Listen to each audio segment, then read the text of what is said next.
बिस्मिल्लाहिर्रहमानिर्रहीम। मैंने मौलवी साहब के कहने पर अभी पढ़ना शुरू किया ही था कि मौलवी साहब का हाथ मेरी कमर पर धीरे धीरे से गर्दिश करने लगा। मैं एकदम बुखलाई थी, मेरा सांस जैसे सीने में थम सा गया था। मैंने एक नजर मौलवी साहब को देखा तो वो बड़ी अजीब सी नजरों से मुझे देखकर मुस्कुराने लगा। मैं कुछ खिसक कर पीछे बैठ गई। मौलवी साहब ने अपनी सफेद दाढ़ी पर हाथ फेरना शुरू किया। मैंने सिपारे की जानिब देखा और सबक दोहराने लगी। मुझे लगा जैसे मेरे पूरे वजूद में चूंटियां रिंग रही हूँ। मैंने फिर मौलवी साहब की तरफ देखा तो उनकी नजरें मुझ पर ही टिकी हुई थी। शायद मैं सब बच्चों में बड़ी थी। मेरी उम्र 12 साल थी और मैं पहले सिपारे पर थी। मेरे अब्बा का काम ही कुछ ऐसा था, हर 6 माह बाद इनका ट्रांसफर हो जाता था। मेरी तालीम के साथ साथ दीनी तालीम भी डिस्टर्ब हो रही थी। जिस मोहल्ले में अब हम रह रहे थे वहाँ मौलवी साहब ने एक मदरसा खोल रखा था। बहुत से बच्चे इस मदरसे में रहते थे, लेकिन ज्यादातर लड़के ही रहते थे। हमारा घर इस मदरसे के बराबर में था। अम्मी ने मुझे भी वही कलाम पाक पढ़ने के लिए भेजना शुरू कर दिया। पहले पहल तो मौलवी साहब ने बड़ी शराफत दिखाई थी, लेकिन जब से मैंने वो दिल दहला देने वाला मंजर देखा था, इसके बाद से मौलवी साहब की अजीब और गरीब हरकतें मेरे साथ शुरू हो चुकी थी। कभी सबक देते हुए वो मेरा हाथ पकड़ लेते, कभी मेरे रुखसार छूने लगते, कभी मुझे अपने पास बिठाकर मेरी कमर को सहलाने लगते। मैं इन हरकतों से बेहद परेशान सी होकर रह गई थी। मेरा मसला ये था कि मेरी वालदा ने मुझे कभी भी गुड टच और बैड टच के बारे में कुछ नहीं बताया था। न कभी ये कहा कि कोई तुम्हें खामखा छुए तो चिल्लाना शुरू कर देना या सख्ती से पेश आना। ये हर बात वालदा को बताना चाहिए थी। मेरे ख्याल से जिस माशरे में अब हम रह रहे हैं, माओं को बच्चों की तरबियत करते हुए इन बातों का भी खास ख्याल रखना चाहिए। लेकिन मेरी वालदा की तो सोच ही बड़ी अजीब थी। मैं ऐसी बातों से बहुत जल्द घबरा जाती थी। मैंने अम्मी से भी कोई जिक्र नहीं किया था। बस एक दिन तंग आकर घर जाकर ये कह दिया कि मुझे मौलवी साहब से नहीं पढ़ना, वो मेरे लिए किसी उस्तानी का इंतजाम करे, क्योंकि जो कुछ मैंने कुछ दिन पहले छत पर होते देखा था, मेरा दिल मौलवी साहब को देखते ही सूखे पत्ते की तरह कांपने लगता था। लेकिन मेरी बात सुनकर अम्मी ने मेरे मुंह पर थप्पड़ मारा और मेरा कान खींचकर मौलवी साहब के पास ले गई। कहने लगी, इस लड़की ने मुझे परेशान करके रखा है। एक तो इसके दिमाग में जल्द कुछ बैठता ही नहीं है, ऊपर से इसके नखरे। कह रही है मौलवी साहब से नहीं पढ़ूंगी। मौलवी साहब ने मुझे गुस्से से देखा तो मैं नजरें झुका गई। मेरी माँ ने तो मुझे मौलवी साहब के सामने शर्मिंदा करके रख दिया था। मौलवी साहब की सारी दाढ़ी सफेद थी, 60 साल के लगभग थे। जाहिर है मेरी माँ क्यों कर इन पर शक करती। वो कहने लगे, बेफिक्र हो जाएं बहन जी, नाफरमान बच्चों को तो मैं 2 घंटे बिठाकर खास तवज्जो से पढ़ाता हूँ। बस चंद माह में तीर की तरह से ठीक हो जाएगी। उनकी रद्दोबदर आवाज पर मेरा दिल दहला उठा। फिर अम्मी से कहने लगे, देखिए बहन जी, मैं जरा सख्त मिजाज किस्म का उस्ताद हूँ और बिना डंडे खाए कभी किसी को पढ़ाना नहीं आता। लेकिन क्या है कि यहाँ बच्चों के जिस्म पर थप्पड़ का निशान माँ बाप को दिख जाए तो वालिदैन हम मौलवियों की क्लास लेने आ पहुँचते हैं कि बच्चों को हाथ भी कैसे लगाया। या मेरी वालदा ने तो ये सुनकर मौलवी साहब को खुली छुट्टी दे दी थी। कहने लगी, मेरी तरफ से जो मर्जी करें, इसके साथ मैं कभी शिकायत लेकर नहीं आऊंगी। बस मेरी बच्ची साल में कलाम पाक पढ़ ले। वो कहने लगे कि बेफिक्र हो जाएं, आपने कह दिया, बस अब आपकी बच्ची मेरी खास नजर में रहेगी। इसे मैं अपने पास बिठाकर पढ़ाऊंगा। इस बात पर मेरी वालदा बड़ी खुशी खुशी मुझे वहाँ छोड़कर चली आई। मैं डरी से हमी सामने बैठी थी। मौलवी साहब ने करख्त लहजे में मुझसे कहा, इधर आओ, मेरे पास आकर बैठो। तुम्हें तो मैं पूछता हूँ, घर जाकर मेरी शिकायतें लगाती हो। ये सुनकर तो मेरी जान निकली थी। मैंने नफी में सर हिलाया। मैंने कहा, मैं यहीं बैठकर पढ़ूंगी। मेरी बात पर इन्होंने ऐसे मुझे धाड़ा कि मैं काम कर रह गई। डर के मारे इनके पास बैठ गई। जैसे ही मैं इनके पास बैठी, वो मेरे करीब आकर कान के करीब सरगोशी से बोले, आइंदा अगर मेरी कोई भी बात घर जाकर बताई तो तुम शायद जानती नहीं हो मैं क्या कर सकता हूँ तुम्हारे साथ। तुम्हारी माँ मुझे कुछ भी नहीं कहेगी, उल्टा तुम्हें ही मारेगी। देख लिया तुमने, आज तुम्हारी माँ ने तुम्हारी नहीं सुनी और मेरी बात मान ली। मौलवी साहब की बात सच्ची थी। फिर मैं थी भी कम उम्र, इसीलिए ये बात अपने पल्लू से बांध ली कि अम्मी से कुछ नहीं कहना, वरना मौलवी साहब ना जाने मेरे साथ क्या बुरा सलूक करेंगे। बदले में मेरी माँ भी मुझे थप्पड़ ही मारेगी। इस दिन के बाद से तो मौलवी साहब की गुस्ताखियां और इनकी बढ़ती हुई बेबाकियों से हद दर्जा खौफजदा सी हो चुकी थी। जब तक मैं मौलवी साहब के पास बैठी रहती, इनकी बेहुदा जुमलेबाजियां मुझे शर्म से पसीने से शराबूर कर देती थी।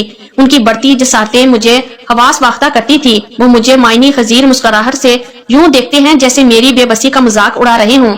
मैं घर आती और आते ही कमरे में जाकर फूट फूट कर रोने लगती, लेकिन अम्मी से कुछ ना कहती, क्योंकि मैं जानती थी कि ऐसा कहने का कोई फायदा नहीं है। मुझे याद आने लगा कि चंद दिन पहले मैंने छत पर क्या होते देखा था।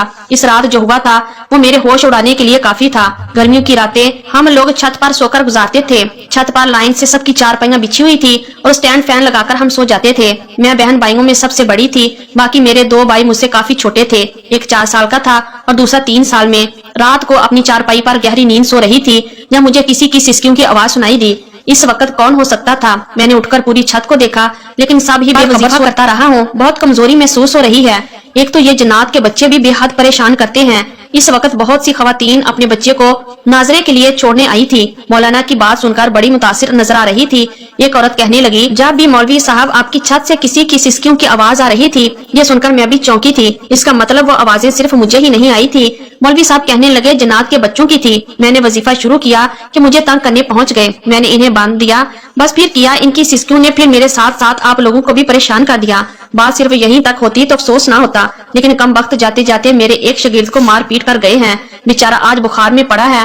مولوی صاحب کی بات سن کر وہاں موجود خواتین خوف زدہ ہوئی تھی۔ وہ مولوی صاحب کہنے لگے، آپ لوگ پریشان نہ ہوں، میں نے سمجھا دیا ہے، کسی کو نقصان نہیں پہنچائیں گے، لیکن اگر کسی کو رات کو رونے، سسکنے یا مدد کے لیے پکارنے کی آوازیں آئیں تو اس پر توجہ مت دینا، ورنہ وہی ہوگا جو میرے شاگرد کے ساتھ ہوا، کیونکہ وہ بھی رونے کی آوازیں سن کر کمرے میں آ گیا تھا۔ یہ سن کر تو سبھی خواتین گھبرا گئی تھی، ڈر تو میں بھی گئی تھی، کیونکہ سسکیوں کی آواز تو میں نے بھی سنی تھی۔ وہ خواتین باہر چلی گئی۔ رات کو پھر سے مجھے وہ سسکیوں کی آوازیں آنے لگی۔ اس بار تو میری ہمت بھی نہ ہوئی کہ آنکھیں بھی کھولوں۔ میں نے چاروں کل پڑے اور سونے کی کوشش کرنے لگی، لیکن اس کے بعد جو کچھ میری آنکھوں نے دیکھا وہ دیکھ کر میرے ہوش اڑ گئے تھے۔ خوف زدہ سی ہو کر رہ گئی تھی۔ اگلے روز جب میں مدرسے گئی تو سبق پڑھنے کے دوران میں نے اسی کو دیکھا۔ اس کے چہرے کی رنگت بالکل پیلی پڑ چکی تھی۔ میں اسے دیکھ کر دنگ سی رہ گئی تھی۔ مولوی صاحب مسلسل اسی کو گور رہے تھے۔ وہ ڈرا سہما میرے برابر بیٹھ گیا اور کلام پاک یاد کرنے لگا۔ اس کی آواز یوں تھی جیسے رو رہا ہو۔ مجھے اس پر ترس آنے لگا تھا۔ اس کی عمر 7 سے 8 سال سے زیادہ نہ تھی، اور جو کچھ میں نے اس کے ساتھ ہوتے دیکھا تھا میرے ہوش اڑ گئے تھے۔ میں نے اس کے چہرے کی طرف دیکھا تو انگلیوں کی چھاپ اب بھی اس کے رخسار پر نظر آ رہی تھی۔ وہ ساتھ ساتھ پڑھ رہا تھا، ساتھ ساتھ اپنے آنسو پونچھ رہا تھا۔ اس کے بازو سے قمیض ہٹی تو میں دیکھ کر لرز کر رہ گئی۔ اس کے بازو پر کسی نے بری طرح دانت گاڑے تھے کہ میں جرجری لے کر رہ گئی تھی۔ کچھ دیر کے لیے مولوی صاحب اٹھ کر باہر گئے، کیونکہ محلے کے ایک صاحب نے انہیں ہدیے میں کافی قیمتی طوائف بھیجے تھے۔ جیسے ہی مولوی صاحب باہر گئے تو میں نے اس بچے سے کہا، کل رات تم چھت پر کیا کرنے گئے تھے جب تمہیں پتا تھا کہ مولوی صاحب جن کو قابو کرتے ہیں؟ میری بات سن کر اس بچے کی رنگت اڑی تھی۔ دائیں بائیں دیکھنے لگا کہ میری بات کسی نے سنی تو نہیں۔ پھر مجھ سے دھیمے لہجے میں کہنے لگا، یہ مولوی جھوٹ بولتا ہے، بڈھا کہیں کا، کوئی جن نہیں ہوتا اوپر۔ یہ سن کر مجھے حیرت ہوئی تھی۔ میں نے کہا، پھر تم اوپر کیا کر رہے؟ خاموش رہنے کا اشارہ کر رہے تھے۔ وہ بچہ ہاتھ جوڑے بنا، آواز نکالے اشارتن ان کی منت سماجت کر رہا تھا، لیکن وہ اس لڑکے کو کمرے میں لے کر اس کے بعد اس بچے کی دبی دبی سسکیوں کی آوازیں آنے لگی۔ مجھے سمجھ نہیں آ رہا تھا کہ مولوی صاحب اس بچے کے ساتھ ایسا کیا کر رہے ہیں کہ وہ رو رہا ہے، سسک رہا ہے۔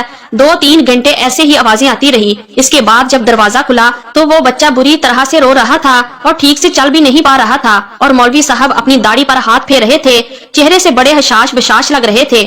میں سوچ میں پڑ گئی تھی کہ وہ کیوں رات کو بچوں کو کمرے میں لے جا کر مارتے ہیں اور لوگوں سے یہ کیوں کہتے ہیں کہ جن کے بچے روتے ہیں اور وہ وظیفہ کرتے ہیں۔ بہرحال مجھے یہ دیکھ کر دکھ بھی ہوا اور مولوی صاحب کے جھوٹ بولنے کی وجہ بھی سمجھ نہیں آ رہی تھی۔ تیسری رات میں سوچ چکی تھی کہ آج میں ان کی چھت پر جا کر دیکھوں گی کہ آخر ان کی چھت پر ہوتا کیا ہے اور وہ کیوں بچوں کو مارتے ہیں۔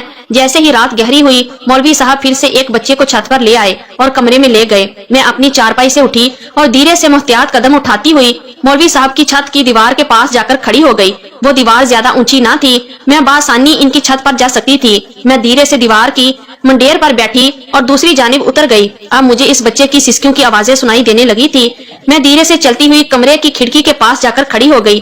ابھی بھی مدھم سی روشنی کمرے کو روشن کیے ہوئے تھی۔ جو منظر میں نے اندر ہوتے دیکھا میری روح لرز گئی تھی۔ میں نے فوراً سے اپنے منہ پر ہاتھ رکھ کر اپنی بے اختیار اٹھنے والی چیخ دبائی تھی۔ میری آنکھیں پھٹی کی پھٹی رہ گئی تھی۔ ایسا روح کو فنا کر دینے والا منظر میں نے 12 سال کی عمر میں پہلی بار دیکھا تھا کہ میں کانپ کر رہ گئی تھی۔ بے اختیار میں نے اپنے قدم پیچھے کو لیے، لیکن ایک دم سے میں ایک پتھر سے ٹکرا کر گر گئی تھی۔ میرے منہ سے بے اختیار چیخ نکلی تھی۔ چار سو خاموشی تھی، اسی لیے میری چیخ فضا میں گونجی تھی۔ میں نے پلٹ کر بھی نہیں دیکھا تھا اور بھاگ کر دیوار پھلانگ کر اپنی چارپائی پر لیٹ گئی۔ میرا دل اتنی زور سے دھڑک رہا تھا کہ جیسے سینہ شگاف کر کے باہر نکل آئے گا۔ اگلے 2 روز تک میں بخار میں تپتی رہی۔ میں آنکھیں بند کرتی تو وہی کربناک منظر میری آنکھوں کے سامنے آ جاتا۔ وہ ایک 10 سال کا بچہ تھا جو اوپر چھت پر لیٹا تھا۔ اس کے دونوں ہاتھ پیچھے کو باندھے گئے تھے، اس کے منہ میں رومال ٹھونسا ہوا تھا، اور جو شرمناک حرکت اس کے ساتھ کی جا رہی تھی اسے بیان کرنے کے لیے میرے پاس الفاظ بھی نہیں۔ میں دوبارہ اس مولوی کی شکل بھی نہیں دیکھنا چاہتی تھی جو ہوس کا بھوکا تھا، لیکن میری ماں کی نظروں میں وہ بہت نیک تھا۔ میرے بار بار منع کرنے پر بھی وہ مجھے اس مولوی صاحب کے پاس چھوڑ کر آنے لگی۔ اب اس کی حرکتیں اور نظریں مجھ پر دوسرے انداز سے اٹھ رہی تھی۔ ایک بار تو اس شخص نے حد ہی کر دی تھی، مجھ سے کہنے لگا، कमरे में जाकर सबक याद करो। मैंने साफ इनकार कर दिया क्योंकि जो कुछ मैं इसे करते देख चुकी थी मुझे इसे वैसे भी खौफ महसूस होता था। मेरे इनकार पर उसने बड़ी गुस्सैली नजर से मेरी तरफ देखा। फिर उसने वहाँ आने वाले नाजरा के बच्चों को ये कहकर छुट्टी दे दी कि वो जिन वाला वजीफा करने लगा है और जो लड़के इसके पास वही मदरसे में रहते थे इन सबको कहा कि वो अपने अपने कमरों में चले जाएं और अपने कान बंद कर ले। ये सब सुनकर मेरी जान निकली थी। मैंने भी अपना सपारा हाथ में लिया और जाने के लिए खड़ी हो गई, लेकिन अगले ही लम्हे वो बुढ़ा मौलवी बड़ी फुर्ती से उठा, मेरा हाथ मजबूती से पकड़ लिया। इस वक्त इसकी आंखें गुस्से और न जाने किस जज्बे अपने कंधे पर रखा रुमाल उतारकर मेरे हाथ पीछे को बांधने लगा। मैं मुसलसल चिल्लाई जा रही थी, लेकिन मेरी पुकार सुनने वाला कोई न था। दिन के वक्त में भी मेरी चीखों पुकार पर मेरी मदद को कोई ना पहुंचा। शायद सबको यही लग रहा था कि मौलवी साहब फिर से जिन पकड़ रहे हैं। इस शख्स ने मेरे मुंह में भी रुमाल ठोस दिया। मेरी आंखों से आंसू बहने लगे। मैं एक 60 साला मौलवी की हवस का निशाना बन चुकी थी। मौत से पहले मर जाना किसे कहते हैं ये शायद इस वक्त मुझसे बेहतर और कोई नहीं जानता होगा। मुझे लगा अब मैं जिंदा नहीं बचूंगी, और काश कि मैं जिंदा ना बचती, सच में मर जाती। नीम मुर्दा हालत में मैं इस चारपाई पर पड़ी थी और वो शख्स मुझे धमका रहा था कि मैं अपनी जबान ना खोलूं। मैं यूं थी कि कोई बेजान वजूद। वो शख्स कमरे से जा चुका था और मुझे अपने आप से नफरत महसूस हो रही थी। मेरे हाथ अब आजाद थे, लेकिन मुझे लगा कि मैं अभी भी बंधी हुई हूँ। मुझ में इतनी सकत ना थी कि हिल भी सकती। मेरी आंखों से आंसू टूट टूट कर निकल कर बह रहे थे। मैं वहीं बेहोश हो गई। जब होश आई तो मेरी माँ मेरे पास बैठी रो रही थी और वो खबीस बुड्ढा भी वहीं खड़ा था। कहने लगा, आप अपनी बेटी का ख्याल रखा करो बहन, रात को छत्ते फैलाकर जिन्नों को मार खाता देखेगी तो ये तो होगा। मैंने तो बहुत चाहा कि वो इसे नुकसान ना पहुंचाए, लेकिन मुझे भी इन्होंने धक्का देकर बेहोश कर दिया। जब मुझे होश आया तो जिन इसके साथ ये सब कुछ करके जा चुके थे। मेरा जी चाहा मैं इस खबीस शख्स का मुंह नोच लूं। मेरी माँ मुझे सहारा देकर घर ले गई। मेरे अब्बा का ट्रांसफर हो गया, हम दूसरे शहर चले गए। मैं बिल्कुल गुमसुम सी हो चुकी थी। मेरी माँ मुझसे बात भी करती थी तो मैं जवाब नहीं देती थी, मगर एक माह बाद मेरी तबीयत बिगड़ने लगी। मेरी माँ जब मुझे डॉक्टर के पास लेकर गई तो पता चला कि मैं हामला हूँ। मेरी माँ तो वहाँ धाड़े मार मार कर रोने लगी। कहने लगी, ये सब कैसे हो गया? मैंने नफरत से अपनी माँ की तरफ देखा। मैंने कहा, आपको मुझ पर इतबार नहीं था अम्मी, इस कमीने मौलवी पर था। आप इसकी बात को सच्चा और मेरी बात को झूठा समझती थी। इस दिन मुझे जिन ने नहीं, इस बुड्ढे ने अपनी हवस का निशाना बनाया था, लेकिन आपको कुछ भी नजर नहीं आया। माँ तो अपनी बेटी की आंखों से इसे पढ़ लेती है, जान जाती है कि बेटी को क्या चीज परेशान कर रही है। आपने तो इस मौलवी की बात को सच समझा। मेरी माँ की आंखें इस वक्त खुली जब मैं मुकम्मल बर्बाद हो चुकी थी। मैं जिस कदर कम उम्र थी, मेरा अबॉर्शन करवाने से मैं मर सकती थी। मेरी माँ ने पूरा अरसा मुझे घर से बाहर ना निकाला, लेकिन मैं बेहद कमजोर हो चुकी थी, इसीलिए एक मुर्दा बच्चे को जन्म दिया। मेरी माँ ने इसे इसी सहन में दफन कर दिया जिस कच्चे घर में हम रहते थे। मेरे बाप को मेरी माँ ने इस बात की हवा भी ना लगने दी। कुछ वो काम के सिलसिले में घर पर कम ही रहते थे। मैंने दोबारा से तालीम का सिलसिला शुरू कर दिया। पहला इख्तलाफ इस वक्त मेरे घर में उठा जब मैंने पुलिस में जाने की ख्वाहिश जाहिर की। मेरी माँ ने साफ इनकार किया, लेकिन मेरी भी जिद थी कि मैं पुलिस में ही जाऊंगी। अब्बू ने कुछ नहीं कहा। मैंने जी जान लगा दी थी। पुलिस की ड्यूटी ज्वाइन की। अपनी अंतिक मेहनत और ईमानदारी से मैं बहुत जल्द अपने सीनियर्स की नजर में अपना मकाम बना चुकी थी। लेकिन जब भी मेरे पास एक ऐसे मौलवी का केस आता जो कुरान पाक की तालीम के बहाने बच्चों के साथ सेक्सुअल हरासमेंट करता था, मैं इसका रिमांड खुद लेती थी। इसे मारते वक्त मेरे सामने इसी बुड्ढे का चेहरा आ जाता था। फिर तो मेरा डंडा एक लम्हे के लिए भी नहीं रुकता था। एक बार एक लड़की के साथ एक मौलाना ने ज्यादती की, जिसकी वजह से वो हामला हो चुकी थी। मैंने इस मौलवी को ढूंढ के रख दिया। इसकी माँ बहुत रो रही थी। मैं इसे तसल्ली देने लगी कि जब इस लड़के का दादा रोता हुआ वहाँ पहुँचा। 80 साला बुड्ढे को देखकर मेरे होश उड़े थे। 12 साल बाद मैं इसे देख रही थी। इस 80 साला शख्स को देखकर मेरी अजियत जैसे फिर से नई हो गई थी। वो वही बुढ़ा शख्स था जिसने मुझे बर्बाद किया था और आज मुझसे अपनी ही पोती के साथ हुई ज्यादती के लिए हाथ जोड़कर मिन्नत समाजत कर रहा था। मैंने कहा कि आपको पूरा यकीन है कि इस मौलवी ने ही आपकी पोती को बर्बाद किया है। हो सकता है किसी जिन ने इसे हवस का निशाना बनाया हो। मेरी बात सुनकर वो चौंक कर मुझे देखने लगा। मैंने कहा, मकाफात अमल है मौलाना साहब, जो बोया है वो काटना तो पड़ता है।